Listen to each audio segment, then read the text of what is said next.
এটা দেখে কার কার মনে হচ্ছে যে এটা হচ্ছে চিকেন?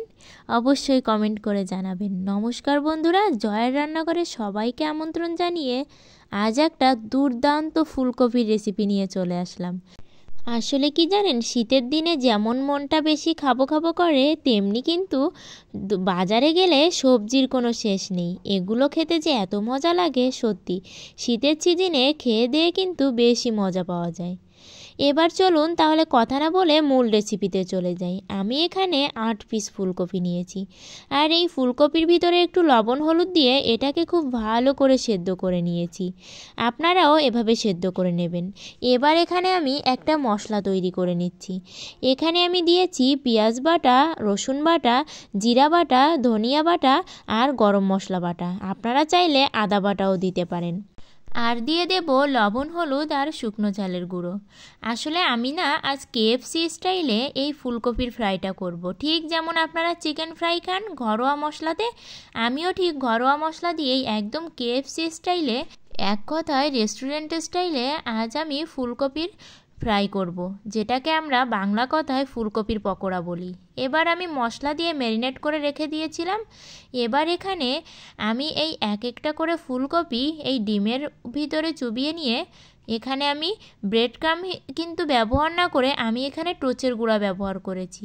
ওই যে বললাম ঘরোয়া মশলা, যা আমরা হাতের কাছেই পেয়ে যাব, সেই মশলাগুলো দিয়েই কিন্তু ফুলকপির ফ্রাইটা করব। এভাবে আমি দুবার এই টোচের গুঁড়া আর ডিমের লেয়ার করে নেব। ঠিক দুবার আমি এই ফুলকপির উপরে লেয়ারটা দিয়ে নেব। এভাবে আমি সবগুলো ফুলকপির উপরেই ডিম আর টোচের গুঁড়ার লেয়ারটা দিয়ে নেব। আর এখানেই আমার প্রিয় বন্ধুদের বলতে চাই, আমার ভিডিওগুলো ভালো লাগলে অবশ্যই লাইক করবেন, কমেন্টে আপনাদের মতামত জানাবেন। আর আমার চ্যানেলটি সাবস্ক্রাইব করে পাশের ঘন্টাটি বাজিয়ে অল অপশানে সেট দিয়ে রাখবেন। তাহলে আমি যখনই নতুন ভিডিও আপলোড করব আপনাদের কাছে আগেই নোটিফিকেশান চলে যাবে। আর আপনারা ঝটপট আমার রান্না করা এই মজার মজার রেসিপিগুলো দেখতে পারবেন, আবার নিজেরা বাড়িতে বানিয়েও খেতে পারবেন। দেখুন লেয়ার দেওয়ার পরে দেখতে কিন্তু কতটা লোভনীয় হয়েছে, মনে হচ্ছে এক্ষুনি ধরে একটা খেয়ে ফেলি। কিন্তু না না, এই ভুলটা কেউই করবেন না, এভাবে তো খাওয়াই যাবে না।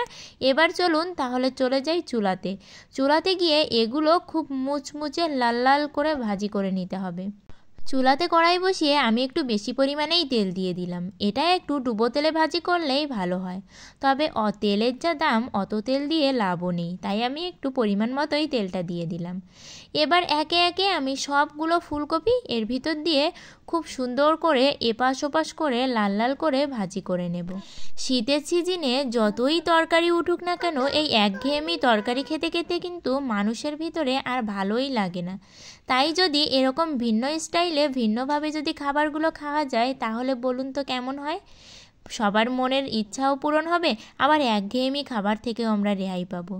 দেখুন তো, আপনাদের সাথে কথা বলতে বলতে আমার কিন্তু ফুলকপির ফ্রাইগুলো এপাশ ওপাশ করে খুব ভালো করে ভাজি করা হয়ে গেছে। এবার একটি প্লেটে নামিয়ে নিয়ে সস দিয়ে পরিবেশন করে পরিবারের সবাই মিলে একসাথে খেয়ে নেওয়ার পালা। আমরা তো খাবো, আর আপনাদের অবশ্যই এভাবে একবার বানিয়ে খেতে বলবো। এই ছোট্ট ভিডিওটি ভালো লাগলে আবারও বলছি, অবশ্যই একটু লাইক করে একটা কমেন্ট করে যাবেন, আর আমার চ্যানেলটি সাবস্ক্রাইব করবেন। সবাই ভালো থাকবেন, সুস্থ থাকবেন। নতুন নতুন রেসিপি পেতে আমাকে অবশ্যই সবাই সাপোর্ট করবেন।